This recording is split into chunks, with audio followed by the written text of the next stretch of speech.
Bonjour à tous et bienvenue sur Maroc 24. En ce 12 septembre 2024, nous vous dévoilons une tribune percutante publiée ce mercredi dans Le Figaro. Xavier Driencourt, ancien ambassadeur de France à Alger, tire à boulet rouge sur la récente farce électorale algérienne. Dans une analyse sans concession, il décrit les résultats comme soviétiques, annihilant ainsi toute prétention à la démocratie. Un camouflet cinglant qui met en lumière les rouages rouillés du régime algérien où l'illusion prend le pas sur la réalité.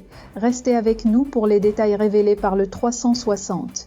Le président Abdelmadjid Tebboune a sans surprise été réélu au terme d'une campagne inexistante, voire d'une mascarade orchestrée comme à l'accoutumée par l'armée algérienne.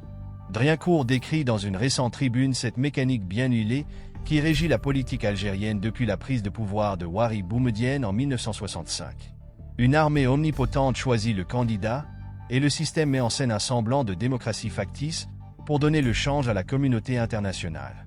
Le président algérien Abdelmadjid Tebboune a, comme prévu, été réélu au terme d'une non-campagne menée en plein mois d'août.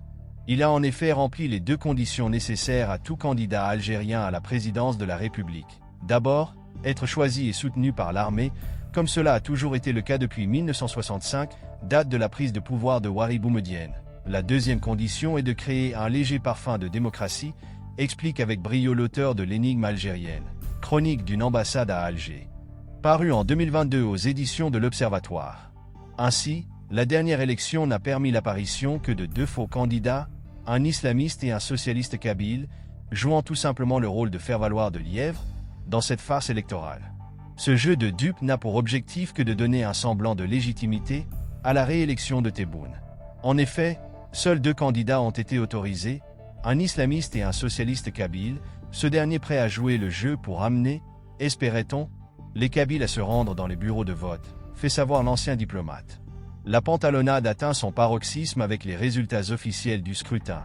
94,65% des voix pour Tebboune, un chiffre aussi invraisemblable que farfelu, qui n'a même pas été atteint par l'ancien président Abdelaziz Bouteflika. Driencourt écrit à ce propos: « Qui peut sincèrement croire à un tel score, auquel même les commentateurs les plus favorables ne peuvent souscrire ? Évidemment, à lui seul, ce chiffre soviétique annule tout parfum de démocratie. » Driencourt ne manque pas de souligner le désastre en termes de participation électorale. Était annoncée une participation officielle de 48,03% sur un corps électoral de 24,35 millions d'électeurs, ce qui devait donc faire 11 millions de votants. Or, les résultats publiés avec plusieurs heures de retard donnaient 5,63 millions de votants, soit un taux réel de 23%. 5 millions de votes auraient ainsi disparu. En outre, la participation était quasiment nulle dans certaines régions, autour de 3% dans les wilayas de Tizi Ouzou et Béjaïa. Le portrait brossé par Driencourt révèle, encore une fois, une Algérie où la volonté populaire est totalement muselée et bafouée sous un vernis de démocratie factice et d'une élection présidentielle fabriquée de toutes pièces par l'armée algérienne. Cet état de fait est un puissant révélateur de l'état de déliquescence du régime en place. Pour rester informé, je vous invite à regarder les vidéos Maroc 24 qui s'affichent sur votre écran.